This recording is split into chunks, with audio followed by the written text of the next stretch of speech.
किशन ने कार्तिक कोहली से कहा, भाई वो एक प्रॉब्लम हो गया है। किशन ने ज्यादा बोलने के बजाय कार्तिक कोहली के आगे एक टैब बढ़ा दिया। उसमें एक वीडियो प्ले हो रहा था। इस वीडियो को देखने के बाद कार्तिक कोहली का ब्लड प्रेशर हाई हो गया था। जो बात कार्तिक कोहली को परेशान कर रही थी वो ये थी कि अगर उसके नासमझ भतीजे की वजह से आहान रायजादा नाराज हो गया तो ना ही उसका बिजनेस बर्बाद हो जाता, लेकिन रायजादा खानदान इस हरकत के लिए पूरे कोहली परिवार को शमशान पहुंचा सकता था। कार्तिक कोहली ने गुस्से से अपने भतीजे को कोसते हुए कहा, ये नालायक रोहन, पहले तो इसने कभी ऐसी कोई हरकत नहीं की थी, लेकिन आज पहली बार कोई गड़बड़ करी तो भी सीधा इसे आहान रायजादा ही मिला था। इस वक्त बेचारे कार्तिक कोहली को समझ नहीं आ रहा था कि क्या किया जाए। उसने परेशान होकर किशन की तरफ देखा। कॉल करो उस बेवकूफ को और कहो कि अभी के अभी उसने अगर वो लाइव स्ट्रीमिंग बंद नहीं की तो मैं उसकी जान ले लूंगा। भाई मैं कब से कोशिश कर रहा हूं, मगर रोहन कॉल का जवाब नहीं दे रहा। ऊपर से आज वो अपने साथ किसी को लेकर भी नहीं गया है। क्या तुम्हें पता है कि रोहन इस वक्त कहाँ है? भाई वो 4 सीजन्स होटल में। चलो फिर, हमें अगर एक भी पल की देरी हो गई तो मुझे डर है कि कुछ बुरा हो जाएगा। जैसे ही किशन ने कार्तिक कोहली की बात सुनी, वो अपनी कार में बैठा और तुरंत ही दोनों रोहन और आहान के पास चले गए। दूसरी तरफ ग्लास बॉल रूम का माहौल थोड़ा गर्म हो गया था। रोहन, क्या तुम्हें याद है कि कुछ दिनों पहले रूपल के घर मैंने तुम्हें किस तरह का सबक सिखाया था? तुम्हारी हिम्मत ज्यादा बढ़ गई है। वैसे तो मुझे तुमसे कोई खास उम्मीद नहीं है, लेकिन क्या तुम्हारी बीवी या फिर तुम्हारी मदर इन लॉ ने मेरे बारे में कुछ भी नहीं बताया तुम्हें?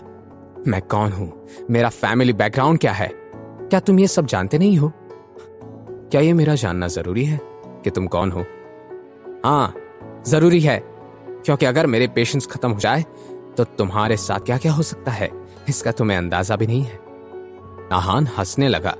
अगले ही पल आहान चलते हुए रोहन कोहली के पास गया और उससे धीमी आवाज में बोला, मिस्टर रोहन कोहली, मुझे आपके फैमिली बैकग्राउंड का अच्छे से अंदाजा है, लेकिन मुझे लगता है कि आपको इस बात का अंदाजा नहीं है कि इस वक्त आपके कहने पर बाहर खड़े रिपोर्टर्स इस सब का लाइव स्ट्रीमिंग कर रहे हैं। जैसे ही रोहन ने लाइव स्ट्रीमिंग का जिक्र सुना, उसके पैरों तले जमीन ही सरक गई। रोहन को एकदम से याद आ गया कि अब तक जो अंदर की बातें बाहर आई थी वो लोगों तक पहुंच गई होंगी। सबसे पहले तो रोहन कोहली ने इशारे से लाइव स्ट्रीमिंग बंद करने को कहा, लेकिन कोई क्यों मानने वाला था, इसीलिए उसने वेटर को पुकारा, ग्लास वॉल रूम के पर्दे बंद कर दो, चारों तरफ से बंद करना, किसी को भी अंदर का कुछ दिखाई नहीं देना चाहिए और ना ही सुनाई देना चाहिए। वेटर ने तुरंत ही रोहन की बात पर हामी भर दी और रिमोट कंट्रोल से सारे पर्दे फैला दिए। तुमने अपने आप को समझते ही क्या हो? औकात क्या है तुम्हारी? कि तभी ग्लास वॉल रूम का दरवाजा बाहर से खुला। तुम्हारी हिम्मत ज्यादा ही बढ़ने लगी है। लगता है कि अब मुझे तुम्हें अच्छे से सबक सिखाना पड़ेगा। ये बात किसी और ने नहीं, कार्तिक कोहली ने कही थी। कार्तिक कोहली के साथ उसका राइट हैंड यानी किशन भी खड़ा था। अरे नहीं, अब तो ये सब कार्तिक कोहली तक पहुंच गया है। नहीं नहीं, मुझे खुद भी माफी मांगकर ये मामला सॉल्व करना पड़ेगा। अपने चाचू को देखकर रोहन के चेहरे पर खुशी उतर आई। चाचू, आप यहाँ? वैसे ये मैटर खुद ही संभाल लेता, लेकिन अब जब आप यहाँ आए गए हैं तो मुझे कोई टेंशन नहीं है। कार्तिक कोहली ने अपने इस नालायक भतीजे की बात को पूरी तरह से अनसुना कर दिया। उसका सारा ध्यान तो सिर्फ और सिर्फ आहान पर था। जरूर कार्तिक कोहली यहाँ अपने बिजनेस खोने के डर से आया होगा। मैंने सोचा नहीं था कि कार्तिक कोहली मुझे इतना सीरियसली लेगा। आहान ने ये सब सोचते हुए बस एक नजर शनाया की तरफ देखा। वो नहीं चाहता था कि उसकी असली पहचान शनाया के सामने आ जाए। इसी वजह से आहान ने कार्तिक कोहली को इस तरह देखा जैसे अंदर की बात अंदर ही रहे। मुझे लगता है कि तुम्हें सबक सिखाने की जरूरत है। ये सब क्या चल रहा है? क्या अभी भी तुम्हारे अंदर जिंदा रहने की तमन्ना बाकी है या फिर जान खोना चाहते हो तुम? चाचू, आप ये क्या कह रहे हैं? मेरी इस सब में कोई गलती नहीं है। जैसे ही रोहन ने अपनी बात खत्म की, अगले ही पल उसके मुंह पर एक जोर का थप्पड़ पड़ा। क्या तुम अपने होश में तो हो?